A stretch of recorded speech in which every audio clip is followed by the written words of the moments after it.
हम लोग अपना मानदेय मांगने के लिए गए थे, लेकिन वहाँ पे मोदी और योगी के राज्य में जहाँ महिलाओं को सम्मान दिया जाता है कुछ पल के लिए, और कुछ पल के लिए उन्हीं महिलाओं को घसीटा जाता है, मारा जाता है, पीटा जाता है, ये कहाँ का न्याय है। जो योगी सरकार ये बड़े बड़े दावा करती है महिला सशक्तिकरण को लेके, ये सवालिया निशान उसके ऊपर खड़ा होता है। ये जो मेरी महिलाएं सीरियस हैं, भर्ती इलाज चल रही है, इसका सारा खर्च भी गवर्नमेंट वहन करे और इनको मुआवजा भी सरकार ही देगी। अगर नहीं दी तो परिणाम इसका ठीक ना हो। तो हम तो एकदम से तय कर लिए हैं कि या तो हम रोड जाम करेंगे या तो हम रेलवे जाम कर देंगे।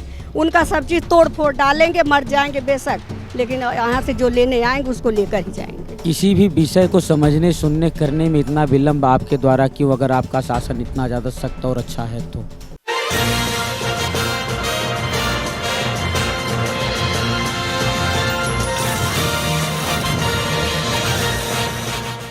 नमस्कार, आदित्य नाम है मेरा और आप डीएनपी इंडिया देख रहे हैं।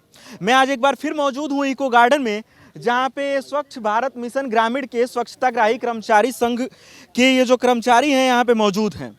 इन लोगों की सरकारें से कुछ मांगे हैं जिसको लेकर ये पिछले 15-20 दिनों से धरना दे रहे हैं यहाँ पे।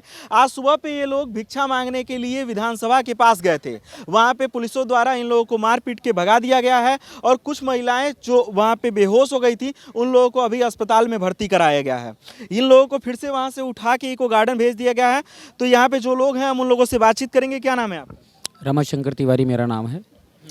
और आप ये जो धरना चल रहा है इसके कार्यवाहक अध्यक्ष हैं? जी, मैं इसका प्रदेश अध्यक्ष हूँ। बताइए पूरी मांगे क्या हैं? मैं पिछले 15 नवंबर से निरंतर इसी इको गार्डन में धरना शांतिपूर्वक तरीके से करवा रहा था और कहीं ना कहीं प्रशासनिक अधिकारी मेरे ऊपर दबाव बना रहे थे कि आप धरने को समाप्त कराइए, घर जाइए, आपकी मांग पूरी हो जाएगी। लेकिन जब मैंने प्रशासन से यह बात किया कि क्या आप शासन का कार्य करना जानते हैं, क्या आपने हमें तैनात किया था, कि आपने हमें मानदेय देने को आश्वासन किया था, कि आपने हमसे काम कराया था, तब इनके हाथ पैर सुने हो गए कि नहीं, हम किसी जो है ढंग के व्यक्ति से वार्ता कर रहे हैं। मैंने कहा महोदय, आप अगर शासन का कार्य करना जानते हो या शासन हो तो आप धरना समाप्त करवा दीजिए, लेकिन लिखित में आदेश जारी कर दीजिए, मैं चला जाऊंगा। लेकिन अगर आप प्रशासन हैं तो आप प्रशासनिक कार्य करिए, जो शासन का कार्य हो स्वयं करेगी। अगर मेरी बातों में, मेरी चीज़ों में, मेरी कामों में अगर सच्चाई होगी तो वह एक ना एक दिन उनके पास तक पहुँचेगी। और दूसरी बात कि जब ऐसा विषय आया तो आपके एसपी महोदय भी, अजय कुमार मिश्रा जी भी आए थे, उन्होंने भी विज्ञप्ति ली और मुझसे कहा कि मैं आपकी जो है वार्ता कराऊंगा, लेकिन वार्ता नहीं करा पाए। उसके बाद ये धीरे धीरे जो है 20 दिन गुजर गया। 20 दिन के बाद मैंने अपने मीडिया बंधु भाई के साथ एक वार्ता की और मैंने ये कहा कि मैं 6 तारीख को हमारे जो उत्तर प्रदेश के समस्त स्वच्छताग्राही भाई बहन 58,000 हैं, ये भिक्षाटन करेंगे। प्रदेश में भी करेंगे, अपने जनपदों में भी करेंगे, अपने ब्लॉकों पे भी करेंगे। और उसी का प्रोग्राम आज सुबह निरंतर अपनी तरह से चल रहा था। मेरी वो 5 बहनें जिनकी आज कंडीशन बहुत क्रिटिकल है, अब वो उसमें से एक को अभी मेडिकल कॉलेज के लिए रेफ़र कर दिए। मुझे फ़ोन आया 2 मिनट पहले, उसी विषय पर मैं वार्ता कर रहा था कि एक को भेज रहे मेडिकल कॉलेज, बाकी 4 अभी वहीं हैं, ठीक है। और दूसरा विषय, मैं शासन से सिर्फ इतना जानना चाहता हूँ कि किसी भी विषय को समझने सुनने करने में इतना विलम्ब आपके द्वारा क्यों, अगर आपका शासन इतना ज़्यादा सख्त और अच्छा है तो। आप इस विषय को क्यों नहीं मानते कि 4 साल पहले जो कार्य आपको करने चाहिए थे, जो आज आप कर रहे हो, अगर 4 साल पहले, 3 साल पहले हमारी मांग पूरी की गई होती। इससे पहले भी हमने इनके मंत्रियों को, इनके नेताओं को, इनके विभाग के कर्मचारियों को ज्ञापन दिया है कि महोदय, हमारे भी पेट है, हमारे भी बच्चे हैं, हमारे भी घर हैं, हम आपके साथ कदम से कदम मिला के कार्य कर रहे हैं और आप ही ने स्वच्छ भारत मिशन का जन्म दिया और आप ही स्वच्छताग्राहियों को भी पैदा किए, तो आज हमें भूखे नंगे क्यों छोड़ रहे हो मरने के लिए? इस पर गंभीरता से आप विचार क्यों नहीं कर रहे हैं? अच्छा, 15 दिन का समय गुजर गया है। आप लोग को जब इको गार्डन से बाहर आप लोग धरना प्रदर्शन करने जा रहे हैं, आप लोगों की बातों को वहाँ भी नहीं सुना जा रहा है, आप लोगों को फिर से मार पीट के इको गार्डन भेजा जा रहा है, तो आगे ये धरना क्या रूप लेने वाला है? सर, प्रदर्शन तो अलग चीज़ हो गई। मेरे लोग भिक्षाटन करने गए थे तो ये स्थिति कर दिए। अगर ये प्रदर्शन कर रहे होते उग्र रूप में या रौद्र रूप में, तब क्या स्थिति ये किए होते? और मैं उन पुलिसकर्मी भाइयों से पूछना चाहता हूँ, पढ़े लिखे लोग हैं, शासन उनके ऊपर, प्रशासन कहीं ना कहीं शासन भरोसा करके उनके ऊपर पूरा प्रशासन संभाल के उनको देता है कि आप शांति व्यवस्था बनाए रखिए, भंग ना हो ये व्यवस्थाएं, जो आदमी के मौलिक अधिकार उसका हनन ना हो। वो कैसे एक महिला के हाथ पकड़कर उसको बस में डाल के घसीट सकते हैं? किस अधिकार से उन्होंने उसको किया? मेरा विषय उस दरोगा से है, अरविंद राय से, किस आधार पर उन्होंने किया यह चीज़। अगर उन्हें लगता है कि नहीं उन्होंने नहीं किया, मुकर जाएंगे, तो मुकर नहीं पाएंगे। यहाँ 58,000 लोग आवाज़ उठाए बैठे हैं और वहाँ 40 महिलाएं देख रही थी इस विषय को। उन्होंने किया है। एक झूठ बोल सकती है, 2 झूठ बोल सकती है, लेकिन सारे नहीं बोल सकते। कितने लोगों को चोटें आई हैं? सर छोटे तो 10 लोगों को आई थी, लेकिन 5 बहुत ज़्यादा क्रिटिकल कंडीशन में है।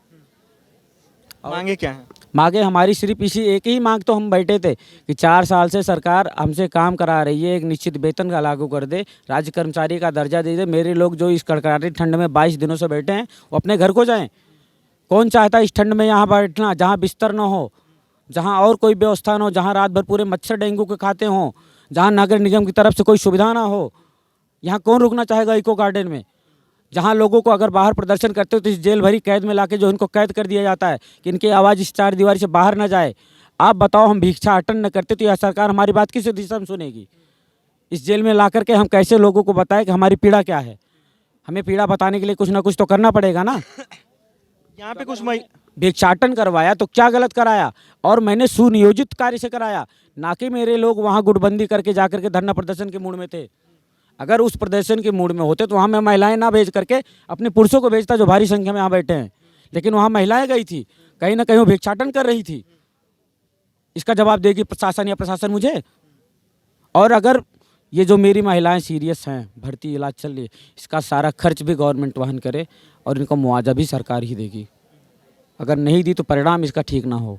चलिए, यहाँ पे ये बता रहे हैं कि कुछ महिलाओं को वहाँ पे चोट लगा था जो इस समय अस्पताल में भर्ती हैं। तो यहाँ पे जो महिलाएं मौजूद हैं हम उन लोगों से भी बातचीत करते हैं। क्या नाम है आपका? मैं स्वच्छाग्राही घोसी ब्लॉक मऊ जिले से हूँ। विधानसभा पे हम लोग गए थे, कोई हड़कंप नहीं हुआ। हम लोग कार्य किए हैं, हम लोग का वेतन नहीं मिला है, तो हम लोग भिक्षा की तरह हम लोग अपना मानदेय मांगने के लिए गए थे। लेकिन वहाँ पे मोदी और योगी के राज्य में जहाँ महिलाओं को सम्मान दिया जाता है कुछ पल के लिए, और कुछ पल के लिए उन्हीं महिलाओं को घसीटा जाता है, मारा जाता है, पीटा जाता है। ये कहाँ का न्याय है? ये कौन सा न्याय है? हम ये जानना चाहते हैं। और ये लोग अगर सोच रहे होंगे लोग कि मार के पीट के ऐसे करने से महिलाएं कमज़ोर हो जाएंगी, तो हम उस पर एक बात कहना चाहेंगे कि रूढ़िवादी परंपरा जंजीरों को तोड़ दो और महिलाएं कमज़ोर हैं ऐसा कहना छोड़ दो। उनके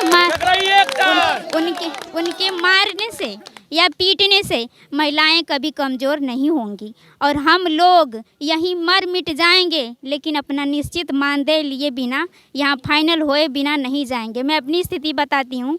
मेरी माँ नहीं है, बचपन एक्सपायर हो गई। मेरे पापा हैं, बुजुर्ग हैं, मेरे एक ही भाई हैं। खाना बनाने के लिए दिक्कत होता है। मैं सब कुछ छोड़ के यहाँ आई हूँ कि हमारे घर की कंडीशन बहुत ख़राब है। मैं बीएड फाइनल कर चुकी हूँ, मैं सीटेट की तैयारी कर रही हूँ और मैं आज यहाँ पे बुक लेके आई हूँ कि मैं वो भी करूँगी और ये भी करूँगी। तो हम लोग को बहुत इस बात से पीड़ा है। और मोदी योगी को मैं ये जताना चाहूँगी कि जब कुंभ का मेला लगा था तो उसमें नारियों का पाँव पखारा गया था, इतना सम्मान दिया गया था। किस लिए? आज वही सम्मान दिया गया था, इसीलिए आज महिलाओं का शोषण हो रहा है, महिलाओं का अत्याचार हो रहा है। महिलाएं इतनी कमज़ोर हो गई। चाहे महिलाएं जो वहाँ बैठी गई थी, अपने जो कार्य की थी उसी के लिए तो गई थी ना। मोदी से फ्री में कोई फोकट का पैसा तो नहीं मांगने गई थी। इतना साल हम लोग कार्य किए, हम लोग को एक पैसा नहीं मिला। और जहाँ तक मेरी बात है, जो मैंने जब से इसमें ज्वाइनिंग हुआ है, बहुत अच्छी तरह से मेरा इंटरव्यू हुआ था। डीएम, बीडीओ, सीओ, कौन इतने लोग बड़े बड़े पदाधिकारी लोग मेरा इंटरव्यू लिए थे। उस समय अभी बीए में थी, मेरा बीएड फाइनल नहीं हुआ था, अब हुआ है। तो मेरा इतना अच्छा इंटरव्यू हुआ था। जब मैं गांव में जाती थी तो सब लोग को होता था कि मेरी घर की बहन बेटी नौकरी करती है। पद था, उतना गर्व था। आज वो पद, वो गर्व, सम्मान कहाँ गया? आज मोदी योगी को ये नहीं दिख रहा है? आज महिलाओं पे, नारियों पे अत्याचार हो रहा है। हम लोग को न्याय चाहिए। मैं मोदी जी से और योगी जी से यही कहना चाहूँगी कि हम लोगों का राज्य कर्मचारी का दर्जा दिया जाए और निश्चित मानदेय दिया जाए। और मैं एक बात और कहना चाहूँगी कि मैं स्त्री हूँ, मैं नारी हूँ, मैं कली हूँ, मैं फुलवारी हूँ, मैं दर्शन हूँ, मैं दर्पण हूँ, मैं नाथ हूँ, मैं गर्जन हूँ, मैं बेटी हूँ, मैं माता हूँ, मैं बलिदानों की गाथा हूँ, मैं श्रीमद् भगवत गीता हूँ, मैं श्रीमद् भगवत गीता हूँ।